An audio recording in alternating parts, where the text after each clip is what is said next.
বাড়াও বৌমা, হ্যাঁ পাটা বাড়াও। এই তোরা শব্দ যেতে দে তো আমাকে, এই বিশাল যেতে দে। এই জিন কি করছিস এটা? এটা বিয়ের জন্য। সর্বনাশ, কি করছিস কি তুই? এটা বিয়ের জন্য ছিল। এটা কি করলি তুই জিন? তোমাদের সবাইকে জানিয়ে দিচ্ছি আমার আর আরিম ভাইয়ের বিয়ে হয়ে গেছে।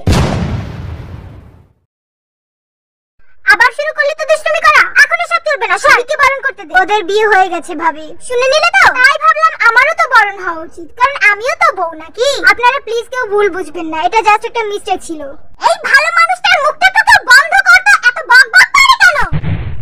সুন্দরা, এসব ওর পরিকল্পনা ছিল আমাদের মেয়েকে বিয়ে করা, এখন আবার ভালো মানুষ সাজা হচ্ছে।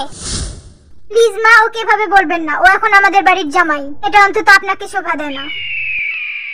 তোমরা সবাই প্লিজ ওদের বিয়েটা মেনে নাও। আরিম ভাই তো কোনো অংশে কম না, আমাদের জিনকে সে ভালোই রাখবে। আর হ্যাঁ, আরিম ভাই এটা ইচ্ছে করে করেনি, ইটস জাস্ট আ মিস্টেক। আমরা কি সেটা বলেছি সুগা? আরিম খুবই ভালো ছেলে আর আমরাও খুবই খুশি। সবই ঠিক আছে, কিন্তু আমাদেরকে তুই ভিলেন মনে করেছিস। ঠিক বলেছে ভাবি, ঘরে পাত্র রেখে আমরা বাইরে খুঁজছিলাম বোকার মতো। আমি খুবই খুশি আরিম আমার জামাই হয়েছে, আমার জামাই। আমরা সত্যি অনেক খুশি, আমাদের মেয়ে এত ভালো একটা মানুষকে স্বামী হিসেবে পেয়েছে।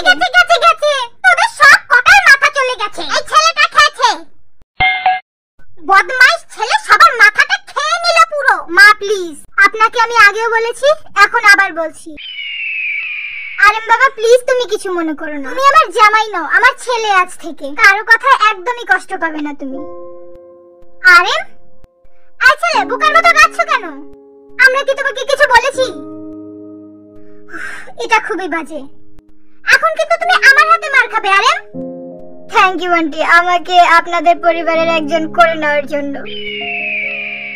আমি একটা এতিম ছেলে, আপনারা সবাই আমাকে এভাবে আপন করে নিয়েছেন, আমি আসলেই অনেক কৃতজ্ঞ আপনাদের কাছে।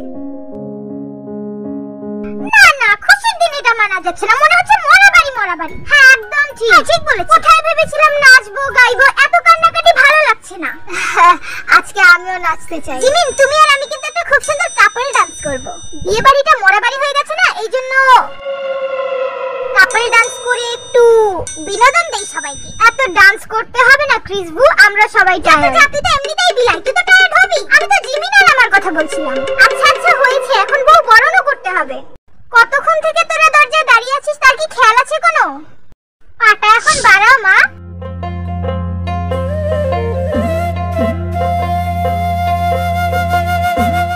Thank you জাঙ্কু।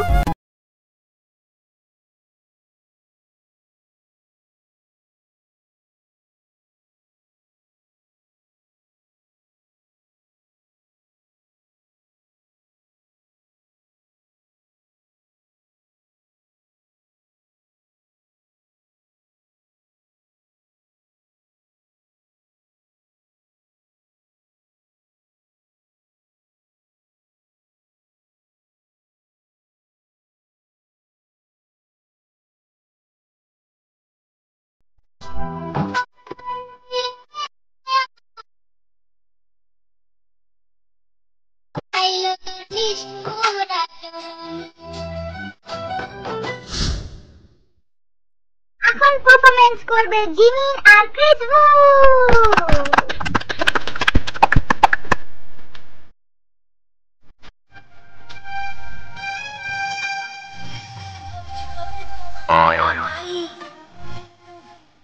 বেকার জীবনটা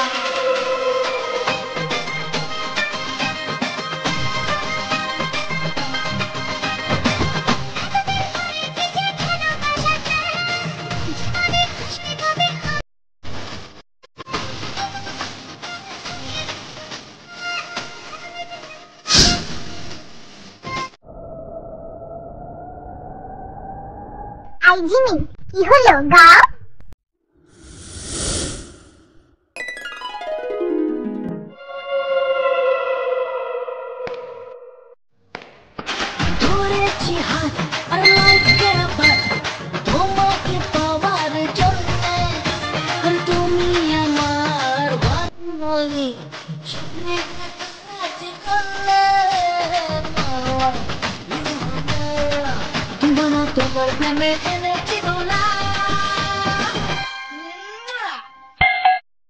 এবার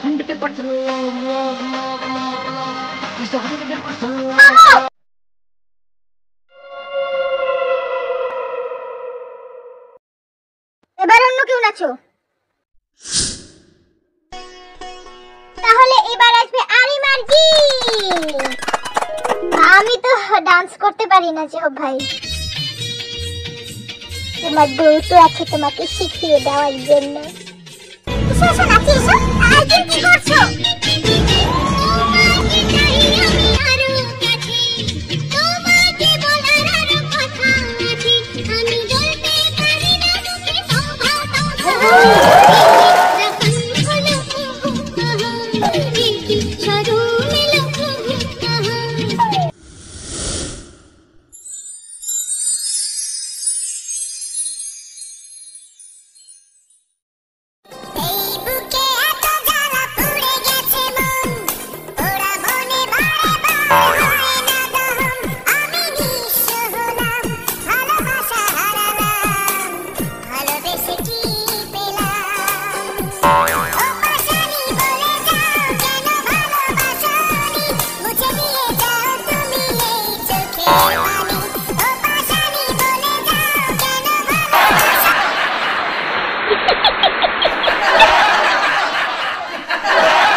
তোমরা সবাই আমার কষ্ট নিয়ে মজা করছো। আমাদের বাড়ি থেকে তোমাদের গান শোনা যাচ্ছিল, তাই ভাবলাম জয়েন করি তোমাদের সাথে। আরে সরি সুবিন।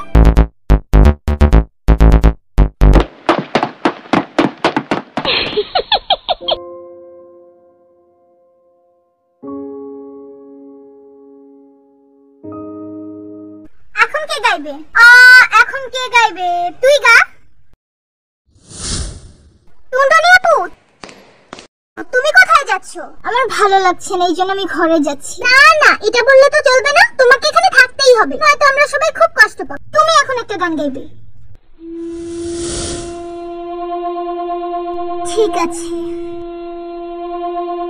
আমি গাইবো একজনের জন্য। আমার আর জাংকুক ভাইয়ের বিয়ে হয়ে একদিক দিয়ে ভালোই হয়েছে, ওই ডাইনিং মেয়েটাকে তো সরাতে পারলাম। এবার শুধু জাংকুক ভাইকে তার ভালোবাসার জিমিনকে ফিরিয়ে দেওয়ার পালা।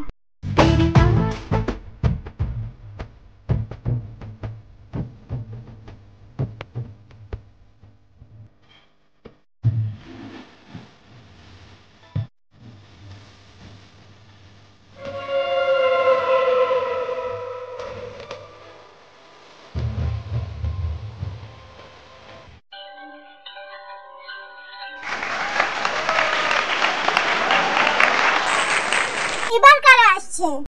আই সানগ্লাসটা আমাকে দে। এবার ভি নাচবে।